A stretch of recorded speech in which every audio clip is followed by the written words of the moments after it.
Hello everybody and welcome back to part 2 of chapter 1 of the famous Christmas story written by Charles Dickens, A Christmas Carol.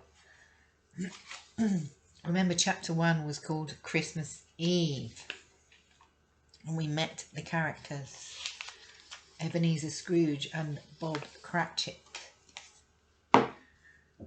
"Merry Christmas, Uncle," said Scrooge's nephew, Fred, coming into the cold, dark office. "Bah!" replied Scrooge. "Humbug!" He really hated Christmas. "Oh, come on, Uncle," said Fred. "I'm sure you don't mean it." "I do," answered Scrooge. "Why are you merry? You're a poor man." "And why aren't you merry?" asked Fred. "You're a very rich man, and it's Christmas." "Bah!" said Scrooge again. "Humbug!" "Please come to dinner with us tomorrow, Uncle," said Fred. "Goodbye," answered Scrooge. "I don't want to be angry with you, Uncle," said Fred, "so Merry Christmas." "Goodbye," said Scrooge again. Later, two men came into Scrooge's office. "Mr. Scrooge, Mr. Marley?" asked the first man, who had seen the names on the door. "Mr. Marley died 7 years ago," answered Scrooge. "Mr. Scrooge, then," said the man. "At Christmas, it's nice for everyone to give something to people who have nothing. No homes, no clothes, and no food." "But there are hospitals and other places to help them," said Scrooge. "There are," replied the second man, "but they always need a little more." "It's not my problem," said Scrooge.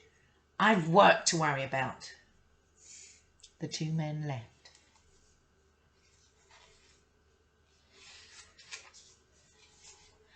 Later, a boy came to sing Christmas songs, but Scrooge sent him away.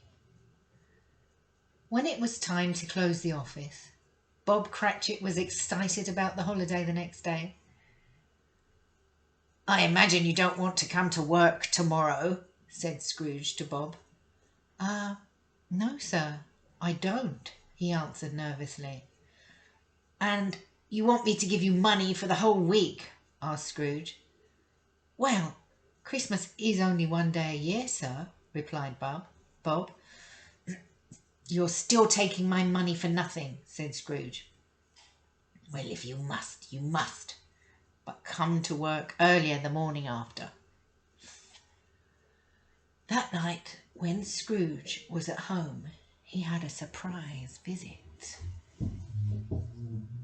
He heard the sound of chains coming upstairs, and then Jacob Marley walked through the door. "Marley," said Scrooge, "you're dead. What do you want from me?" "I am a ghost," said Marley. "I've been travelling since I died." "Why?" asked Scrooge. "Because I'm unhappy," said Marley's ghost. "I was very bad to people when I was alive, and I want to help you not to be unhappy like me when you die." "How?" asked Scrooge. "You will be visited by 3 more ghosts," answered Marley's ghost, "and the story will continue in the next part 3. See you then.